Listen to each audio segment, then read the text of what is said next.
dikisahkan di suatu istana yang dipimpin oleh seorang raja yang sangat berwibawa dan adil pada rakyatnya.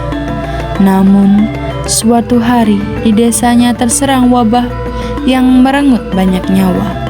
Raja dan 2 orang parti serta 1 orang dayang-dayang keluar istana untuk menemui masyarakatnya yang sedang mengalami wabah penyakit. Di tengah perjalanannya, Patih Raja tidak sengaja lihat seorang anak yang sedang menangis. Tadi tuh ada anak kecil sedang menangis. Mari kita lihat anak kecil itu.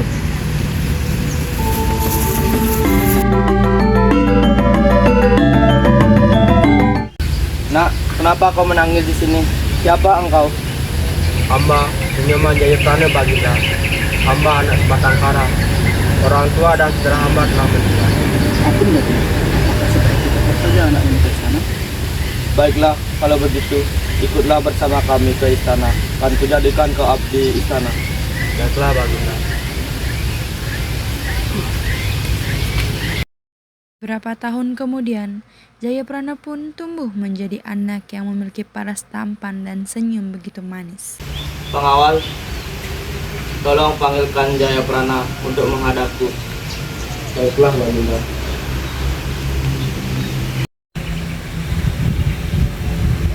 Jayaprana. Ada apa paman? Kau dipanggil oleh raja untuk menghadapnya. Baiklah, paman. Jayaprana dan pengawal pun melangkah untuk menghadap sang raja. Salam Baginda. Ada apa Baginda Mas? Jayaprana, kau sudah cukup dewasa. Sudah saatnya kau menikah. Pilihlah salah satu dayang di istana untuk menjadi istrimu. Ampun Baginda. Bukannya hamba menolak, tapi alangkah baiknya hamba mencari jodoh hamba sendiri. Baiklah, kalau begitu, kau boleh pergi sekarang dan cari jodohmu. Jika kau sudah ketemu jodohmu, carilah aku kembali. Baiklah Baginda.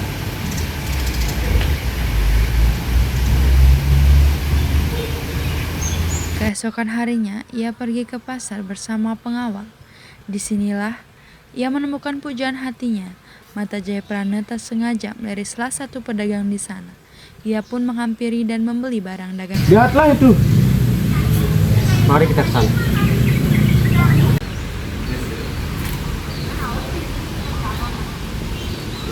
Permisi Nona, berapa harga bunga ini?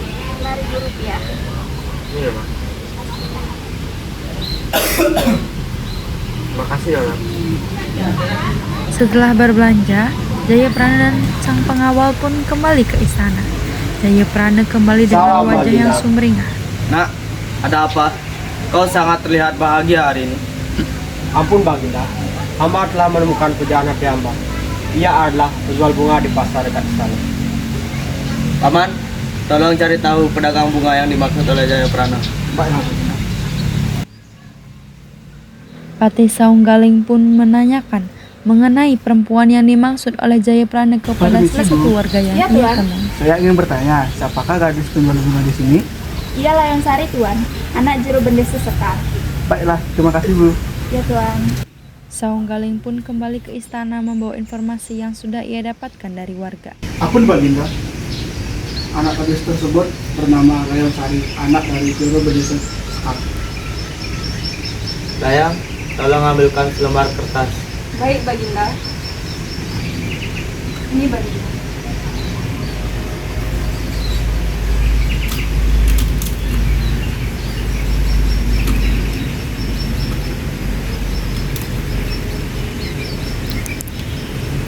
Jayaprana, tolong bawa surat ini ke juru bendesa Sekar. Baiklah Baginda.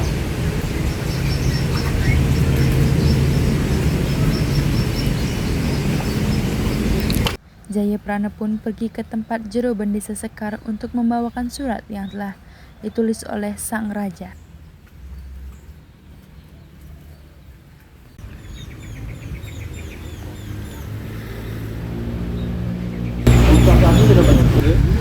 Kamu sukses enggak?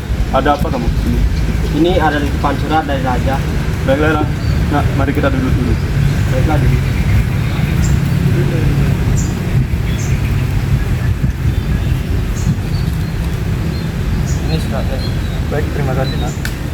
Kalau begitu, saya pamit dulu ya, Juru.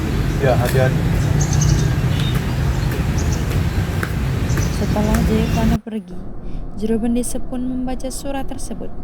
Setelah Jerobendesa membaca surat itu, ia pun memanggil anaknya, yakni Layon Sari. Leon Sari, kesinilah nak.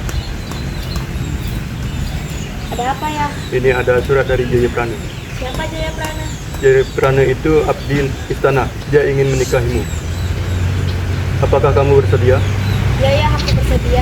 Apa kamu yakin dengan pilihanmu itu? Iya, aku yakin. Baiklah.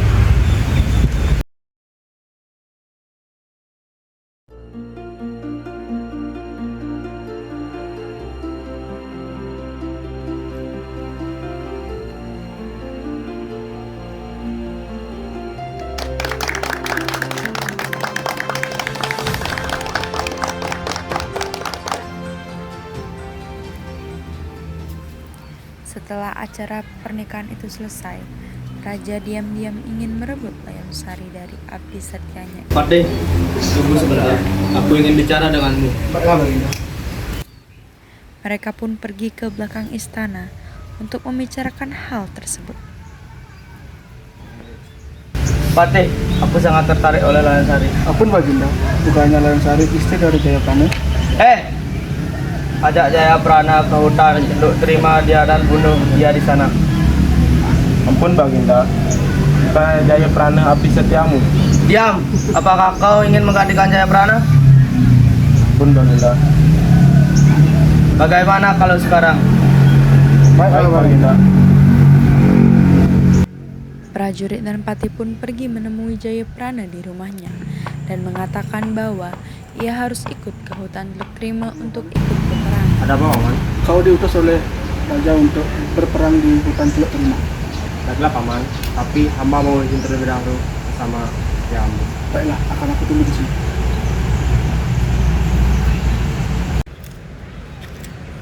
Istriku, aku diutus oleh raja untuk berperang ke hutan Teluk Trima. Apakah kamu mengizinkan? Tapi suamiku, bisakah kau menolaknya saja? Aku tidak bisa menolaknya, karena aku telah berutang budi banyak kepada raja. Baiklah, kalau begitu, jaga dirimu baik-baik. Baiklah. Bagaimana Jayaprana? Baiklah, Paman. Aku bersedia. Baiklah kalau begitu. Besok aku akan jemput kau di sini besok pagi. Baiklah, Paman.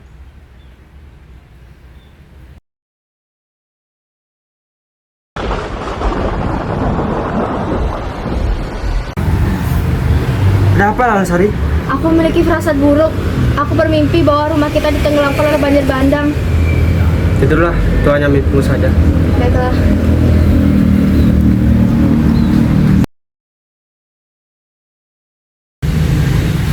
Apakah masih lama, Paman? Kenapa aku tidak mendengar keributan? Masih nak?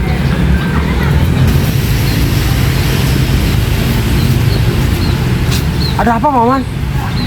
Aku diperintah oleh raja untuk membunuhmu karena raja menginginkan istrinya. Baiklah, Paman. Jika itu mau raja, hamba bersedia. Namun, hamba berpesan, tidak semua keris bisa membunuhku. Namun, hanya keris pusakaku yang bisa membunuhku.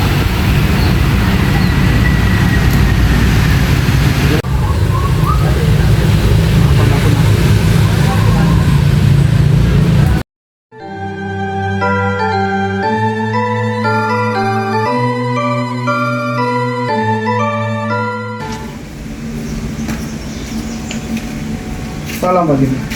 Hamba telah berhasil membunuh Jayaprana. Ha. Akhirnya Jayaprana tumbang juga. Layon Sari, apakah kau sudah mendengar berita hari ini? Di mana suamiku? Suamimu telah dibunuh dengan terang. Kau akan menjadi milikku sekarang. Tidak, ini tidak mungkin. Pasti kau yang merencanakan semua ini. Layon Sari! Layon Sari!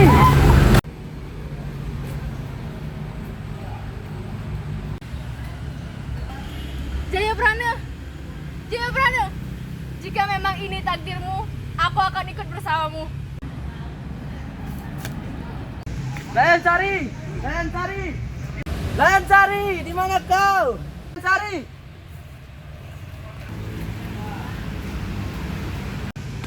Raja!